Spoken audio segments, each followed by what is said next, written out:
అమ్మా నాన్న అనాథల పుణ్యక్షేత్రం. ఓం నమః శివాయ. 2024వ సంవత్సరంలోకి అడుగు పెట్టేశాం. నూతనోత్సాహంతో స్వాగతం పలుకుతూ కొత్త ఆవిష్కరణలకు ఆలోచనలకు నాంది పలకండి.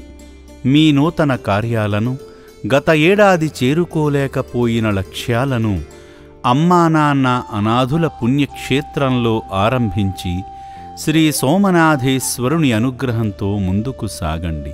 ఇక్కడ కొలువైన మహిమగల ముక్కంటీసుడిని భక్తి శ్రద్ధలతో సేవించి ఈ పుణ్యస్థలిలో జీవిస్తున్న అభాగ్యులకు స్వయంగా అన్నదానం చేసి మీ మనోభీష్టాలు నెరవేర్చుకోండి. ఒక్కసారి ఈ పవిత్ర ప్రదేశానికి వస్తే మళ్ళీ మళ్ళీ వచ్చి స్వామిని సేవిస్తారు. ఇక్కడకు వచ్చిన ఎందరో భక్తులు స్వామి మహిమలను అనుభవపూర్వకంగా తెలుసుకొని నిర్భాగ్యులకు సాయం చేయడం ద్వారా ఆధ్యాత్మిక తృప్తితో పాటు అనంతమైన ఆత్మసంతృప్తిని పొందుతున్నారు. శ్రీ సోమనాథేశ్వర స్వామికి ప్రాతఃకాల పూజలలో భాగంగా ముందుగా జలాభిషేకం వైభవంగా జరుగుతుంది.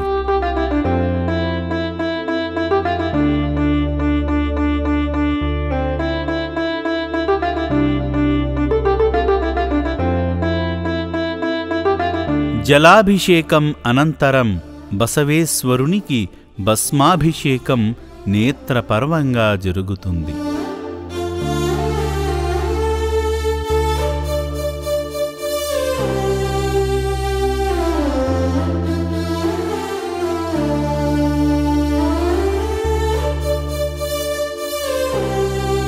భస్మాభిషేకం అనంతరం శ్రీ సోమనాథేశ్వర స్వామికి హారతి సమర్పణ శాస్త్రోక్తంగా జరుగుతుంది.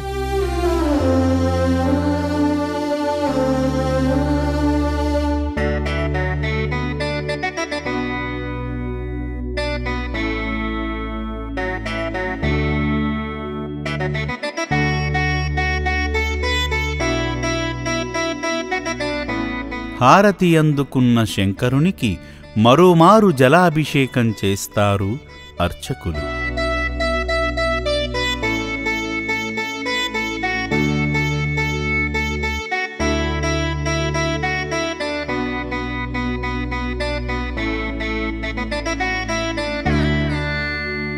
అలంకార క్రమంలో భాగంగా అర్చకులు తీర్చిదిద్దిన శివలింగానికి చుట్టుకున్న నాగేంద్రుని రూపు అబ్బురపరుస్తుంది.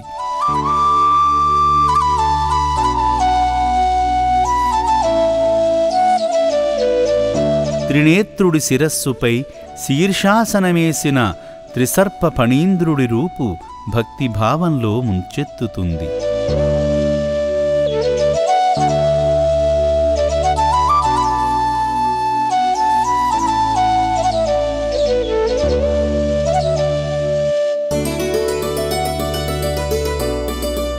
దేదీప్యమానంగా దర్శనమిస్తున్న శ్రీ సోమనాథేశ్వర లింగానికి చేసిన ఆకుపచ్చని వస్త్ర అలంకరణ ఆకట్టుకుంటుంది.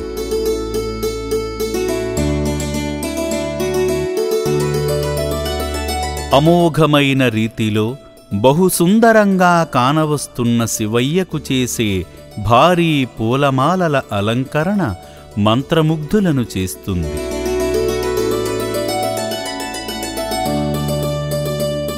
నిత్య పూజలలో భాగంగా శంకరునికి పూలదండ, నైవేద్య సమర్పణ చేయాలనుకునేవారు ఆశ్రమ నెంబర్లను సంప్రదిస్తే మీ పేరు మీద ఏ రోజున స్వామికి అలంకరణ చేస్తారనే వివరాలను సిబ్బంది తెలియజేస్తారు. ఆ తేదీన మీ పేరు మీద అలంకరణ, నైవేద్య సమర్పణ చేసి మీ గోత్రనామాలతో అర్చనలు చేయడం జరుగుతుంది. నయన మనోహరంగా దర్శనమిస్తున్న శ్రీ సోమనాథేశ్వరునికి ముత్యాలమాలను, రుద్రాక్షమాలను అలంకరిస్తారు అర్చకులు.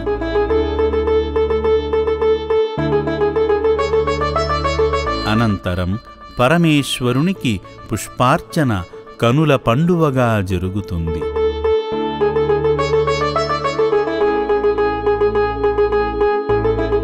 ప్రత్యేక పానవట్టంపై మహామహిమాన్వితంగా ప్రకటితమవుతున్న శంకరునికి అర్చకులు ధూప సమర్పణ గావిస్తారు.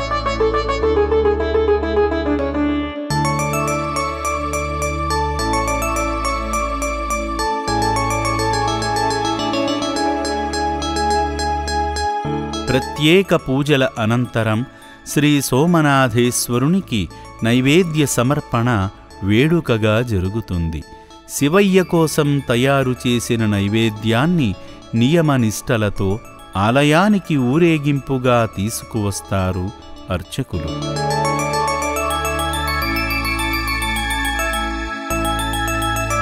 నైవేద్యాన్ని స్వామి ముందు ఉంచి ఆచమనీయం చేసి, శంకర, నైవేద్యాన్ని స్వీకరించి అభాగ్యుల ఆకలి తీర్చవయ్యా అంటూ స్వామిని వేడుకుంటారు.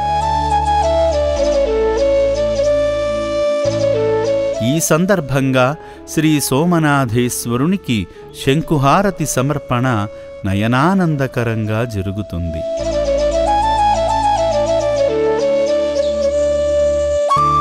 శివయ్య చెంత జీవిస్తున్న నిర్భాగ్యులు స్వామికి సమర్పించిన హారతిని భక్తితో కళ్లకు అద్దుకొని నమస్కరించుకుంటారు.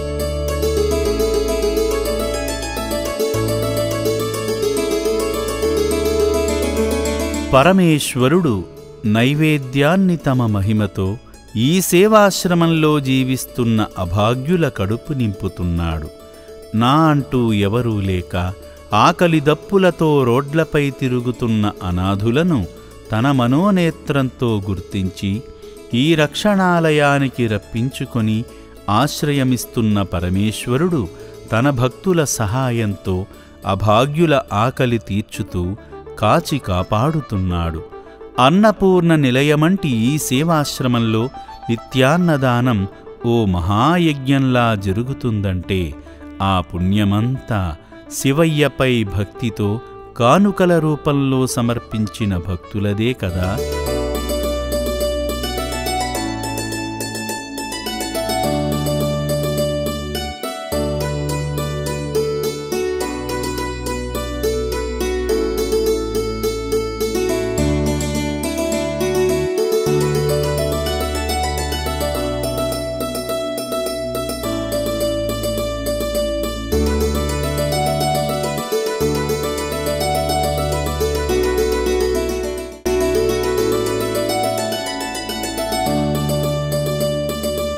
పూజలు అందుకొని అలసిపోయిన ఆదిదేవుడు కాసేపు విశ్రాంతి తీసుకుంటాడు.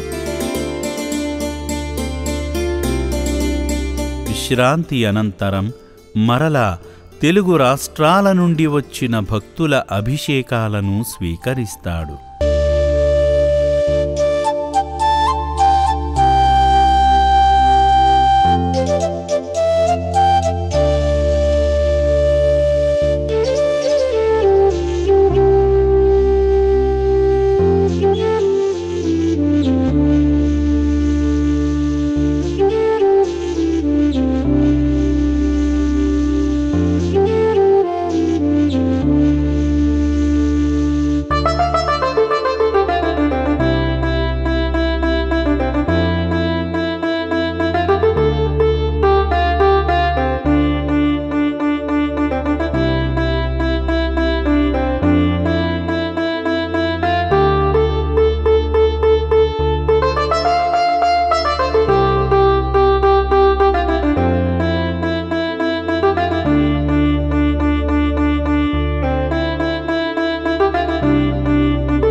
అభిషేకప్రియుడైన శివునికి దోసెడు నీళ్లతో అభిషేకిస్తే చాలు, మనోభీష్టాలు నెరవేర్చుతాడు.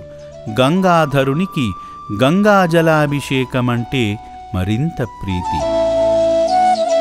అందుకే అమ్మా నాన్న అనాథుల పుణ్యక్షేత్రంలో కొలువైన శ్రీ సోమనాథేశ్వరుడిని భక్తులు వారి నివాసాల నుండి తీసుకువచ్చిన జలంతో స్వయంగా అభిషేకం చేస్తున్నారు. పవిత్రమైన భక్తితో, నిస్వార్థమైన సేవాగుణంతో స్వామివారికి అభిషేకించిన జలాన్ని ఆ పరమేశ్వరుడు గంగాజలమంత పవిత్రంగా మార్చుతాడు కదా. శివయ్యకు అభిషేకం చేసిన జలాన్నే వారి గృహాలలో జల్లుకొని గంగా పరమేశ్వరుల ఆశీస్సులు పొందుతున్నారు.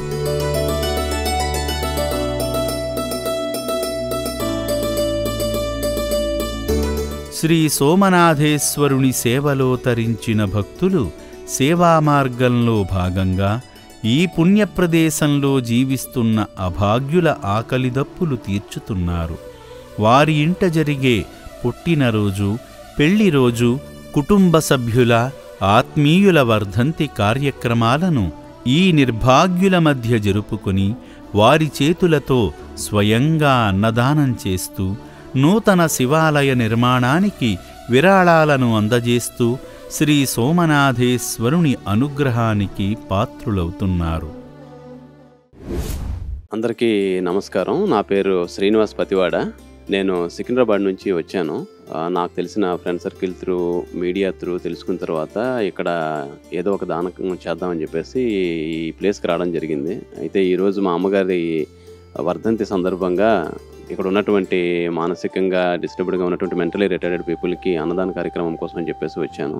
నేను చూసిన దానికి, విన్నదానికి కంటే కూడా ఎంతో మనస్ఫూర్తిగా అనిపించింది. ఇంతటి బృహత్ కార్యక్రమాన్ని ఎటువంటి ఆటంకం లేకుండా నిర్వహిస్తున్నటువంటి యాజమాన్యానికి, దాతగా మేము చేసేదానికంటే కూడాను దీనిని 365 రోజులు నిరంతరంగా కృతువుగా చేస్తున్నటువంటి యాజమాన్యానికి నా శిరస్సు వంచి నమస్సు చేస్తున్నాను. వాళ్ళకి నా ప్రత్యేక అభినందనలు. ఇలాంటి కార్యక్రమాలు ఎటువంటి ఆటంకం లేకుండా జరగాలని చెప్పేసి ఎవరికైనా అటువంటి ఆలోచన ఉంటే కనుక ఈ క్షేత్రంలోని, ఇక్కడ ఉన్నటువంటి శివక్షేత్రంలోని ఆరాధ్యపరంగా, దైవపరంగా అదొక రకమైన అనుభూతి. దానితో పాటును నిరుపేదలకి, మెంటలీ రిటార్డెడ్ పీపుల్కి ఎంతో కొంత సాయం చేస్తున్నాం అన్నటువంటి ఆనందం చాలా మనస్ఫూర్తినిస్తుంది.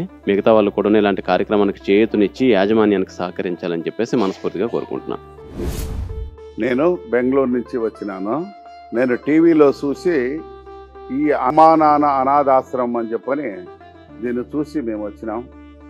వచ్చి ఇక్కడికి వచ్చి 1,116 రూపాయలు స్వాములకు అన్నదానానికి ఇచ్చి ఈ అందరికీ ప్రజలందరూ, మన కర్ణాటక, మన దేశంలో ఉండే ప్రజలందరూ వచ్చి సహకారం చేయాలా, అందరూ ఈ అనాథులకి సహకారంగా ఉండాలా, మనము వెనకాల వీళ్ళ ముందరు నిలబెట్టి వెనకాల మనం ఉండి వీళ్ళకి సహకారం చేసి మంచి ఇంప్రూవ్మెంట్ చేయాలా, వీళ్ళు మనలాగే మంచి వ్యక్తులుగా కావాలనే భావముతో ఇక్కడ బెంగళూరు నుంచి నేను వచ్చిన నాకు సంతోషమైంది.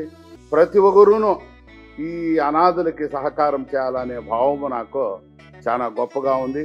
ఆ పరమేశ్వరుడు, ఆ పార్వతీదేవి, ఆ గంగాదేవి అందరికీ మంచి చేసి అనాథులకు ఆరోగ్యాన్ని ఇచ్చి వాళ్ళకి మనట్ల జ్ఞానాన్ని వాళ్ళకి ఇచ్చి ముందుకు సహకారం కావాలనే భావంతో నేను నమస్కారం చేసి ఈ 4 మాటలు చెప్పి సంతోషంగా పెడతా ఉన్నాను. సార్, నా పేరు కే మంజునాథ్ అని.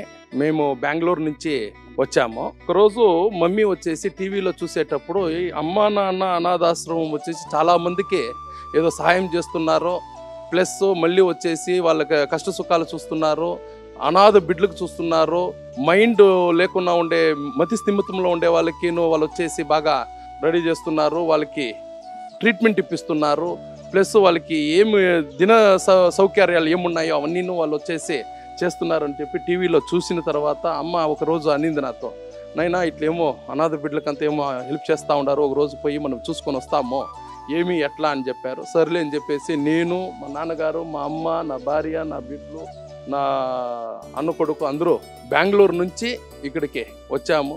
వచ్చిన తర్వాత ఇదేమి ఎట్లా అనేది ఇక్కడ సిస్టర్స్ వాళ్ళు మాకు మంచి ఎక్స్ప్లెయిన్ చేశారు. సో కన్స్ట్రక్షన్ అవుతా ఉండే బిల్డింగ్ వాళ్ళకి వసతి గృహము దాన్ని చూపించారు, ప్లస్ వాళ్ళకి నిత్య అన్నదానం ఎలా చేస్తాము అనేది దాన్ని చూపించారు. ఇక్కడ పూజలు అయింది.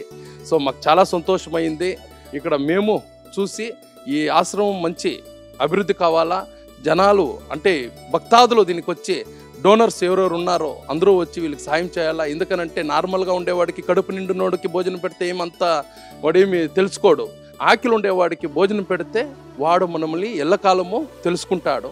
సో అది మాకు చాలా ఇదయింది. సో వచ్చి అందరూ ఈ ఆశ్రమానికి హెల్ప్ చేయాలని చెప్పి మేము కోరుకుంటున్నాను. ఫస్ట్ టీవీలో చూసినప్పుడు భోజనాలు పెట్టి అంటాక భోజనాలు పెట్టి బట్టలు అంతా వేసి మేము బట్టలు తీసుకొని పప్పు బ్యాళ్ళు బియ్యము అంతా ఎత్తుకొచ్చి భోజనానికి ఇస్తామని అనుకుంటుమే. ఇంత దూరం ఇంకా వస్తూ ఉన్నాము కాబట్టి బెంగళూరు ఇంకా అయ్యలేదని ఇప్పుడు అమౌంట్ ఇచ్చి అనాథాశ్రమంలో ఆడైనా సరే బిల్డింగ్లో వాళ్ళకి నీడలకు ఉంటుంది. భోజనం వేసినా ఇది రెండు ఒకటేనైనా ఇప్పుడు ఇచ్చిండేది 1,116,000 రూపాయలు ఇచ్చినాము. చాలా దినాలకి అనుకుంటాడు ఆ ఇల్లు అది మోల్డేషన్ నాటినికాను నాకు మనసులోనే ఉంది. అందుకే అనుకొని ఇంకంతా కరోనా వచ్చి కదా అప్పుడు సరే అని అంత బాగా అయినాక ఇప్పుడు వచ్చి వాళ్ళని చూస్తాను నాకు అయ్యో అనిపించి బేజారు వచ్చి అందరూ తిక్కులు వెళ్తారా ఇది షేవింగ్ చేసి గడ్డాలు ఇడుచుకొని అంతా చూసి నాకు అయ్యో అనిపించి సరే సాయం చేయాలా అని ఇప్పుడు వచ్చి సాయం చేసినాము. నమస్కారం అండి, నా పేరు లావణ్య. నేను హైదరాబాద్ నుంచి వచ్చాను. నేను మా కుటుంబ సభ్యులు, మా వారు, మా అక్క, బావ, అబ్బాయి అందరితో కలిసి వచ్చాము. మా వారి పుట్టినరోజు, అందుకే ఇక్కడ ఒకసారి వద్దామని అనిపించింది. చాలా మంచిగా అనిపించింది ఇక్కడ వచ్చాక. మానసిక వికలాంగులు, అనాథలు ఎంతోమంది ఉన్నారు. వాళ్ళందరికీ ఎంతో సేవ చేస్తున్నారు ఇక్కడ. ఈ చైర్మన్, మేనేజింగ్ వాళ్ళందరికీ చాలా ధన్యవాదాలు. ఇట్లాంటి అవకాశం వస్తే మేము కూడా వచ్చి సేవ చేద్దామని అనుకుంటున్నాము. ధన్యవాదాలండి. నా పేరు రాఘవేంద్రరావు అండి. నేను రామంతపూర్ నుంచి వచ్చాను. ఈ ఆశ్రమం గురించి చాలాసార్లు విన్నాను, కానీ ఇవాళ ప్రత్యేకంగా వచ్చాను. ఇక్కడ అన్నీ చూశాను, ఫెసిలిటీస్ చాలా సంతృప్తిగా ఉంది. ఇంకా ఎవరైతే ఈ ఆర్గనైజేషన్ నడుపుతున్నారో hats off to them to the extent. Hats off, thanks అండి. నమస్తే అండి, నా పేరు శ్రీధర్ రావు. నేను వనస్థలిపురం హైదరాబాద్ నుంచి వచ్చాను. గత 2-3 సార్లు వచ్చాను. ఎందుకంటే గట్టు శంకర్ గారు ఇది స్థాపించటం నాకు నిజంగా చాలా అద్భుతం అనిపించింది. ఇలాంటి సేవలు చేసే వాళ్ళలో చాలా కొద్ది మంది ఇలాంటి సేవలు చేస్తారు. ఏమీ కూడా ఆశించకుండా ఇలాంటి సేవలు చేయటం చాలా అమోఘం. అందు గురించి ప్రతి సంవత్సరం ఒకసారి రావటం జరుగుతుంది. నేను ఈసారి అనుకోకుండా 2వసారి వచ్చాను. వచ్చి వీళ్ళకు కూడా నా వంతు ఏదో ఒకటి చెయ్యాలనే ఉద్దేశంతో ఇవాళ నా కుటుంబ సభ్యులతో వచ్చాను. ఇలా నాకు అవసరం ఉన్నప్పుడల్లా, నాకు వీలు కుదిరినప్పుడల్లా వచ్చి కొద్ది సేవ చేసుకుందాం అనుకుంటున్నాను. మన గట్టు శంకర్ గారికి ధన్యవాదాలు. ఇలాంటి వాళ్ళని నడుపుతున్నందుకు ధన్యవాదాలు. థ్యాంక్ యూ అండి. ఈ సేవాశ్రమంలో కొలువైన శ్రీ సోమనాథేశ్వర స్వామి గత 13 సంవత్సరాలుగా రేకుల షెడ్డుల్లోనే ఉంటూ అరాకొరా సౌకర్యాలతో అనేక ఇబ్బందులు పడిన నిర్భాగ్యుల కోసం తన భక్తుల ద్వారా శాశ్వత వసతి భవనాన్ని నిర్మించి ఈ అభాగ్యులకు సంతోషకరమైన జీవితాన్ని అందించాడు.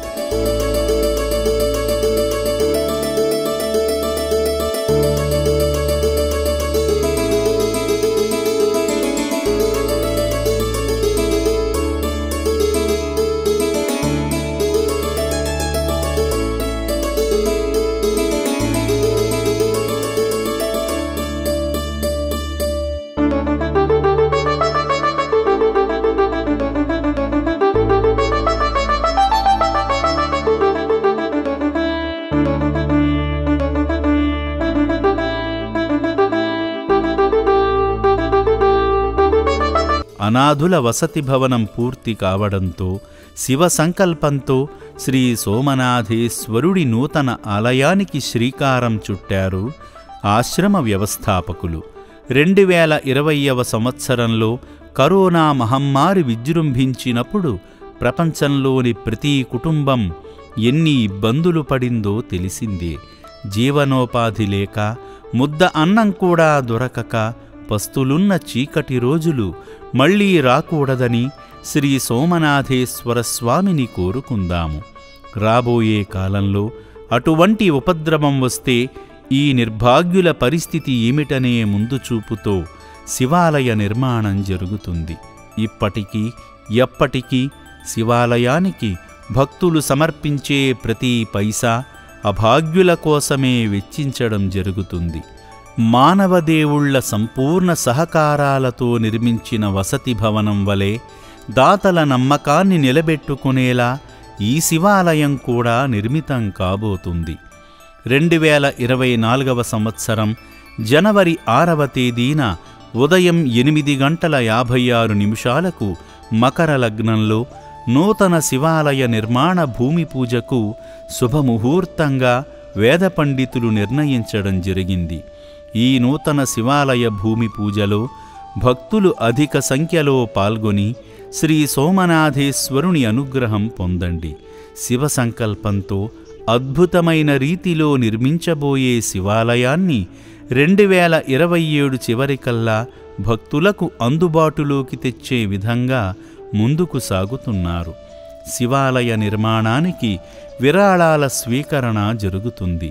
నూతన శివాలయానికి భక్తులందరూ మీకు తోచిన సాయం చేసి పరమేశ్వరుని పరిపూర్ణ కరుణాకటాక్షాలు పొందండి. జనవరి 6వ తేదీన శివాలయ భూమి పూజ జరగనున్న నేపథ్యంలో పరిసరాలలోని రేకుల షెడ్డులను తొలగించడం జరుగుతుంది. 13 ఏళ్లపాటు ఈ రేకుల షెడ్డుల్లోనే తలదాచుకున్న వందలాది మంది నిర్భాగ్యులు నూతన వసతి భవనంలోకి వెళ్లడంతో శివాలయ నిర్మాణం నిమిత్తం ఈ రేకుల షెడ్డులను తొలగించడం జరుగుతుంది.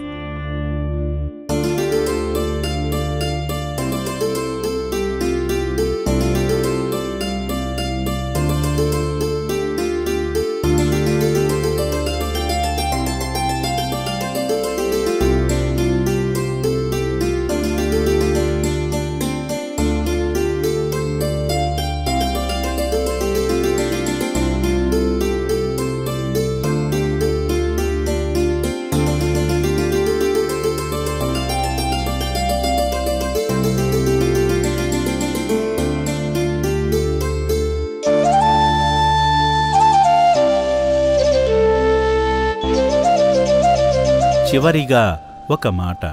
నా అంటూ ఎవరూ లేక రోడ్లపై తిరుగుతున్న అనాథుల కోసం మాత్రమే అమ్మా నాన్న అనాథుల పుణ్యక్షేత్రాన్ని స్థాపించారు గట్టు శంకర్ గారు.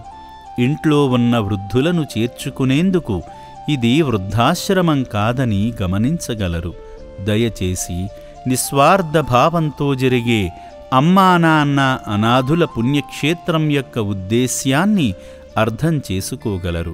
తెలుగు రాష్ట్రాలలోని మానవతామూర్తులెందరో ఈ రక్షణాలయ సంకల్పానికి ఆకర్షితులై సేవాభావంతో తోచిన సాయం చేస్తూ శివయ్య ఆశీస్సులు పొందుతున్నారు.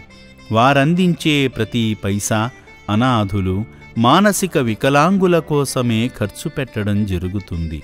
మీ నివాసాలలోని ఉపయోగించి పక్కన పెట్టేసిన పాత బట్టలను ఈ నిర్భాగ్యులకు వితరణ చేసి శ్రీ సోమనాథేశ్వరుని కృపకు పాత్రులు కండి.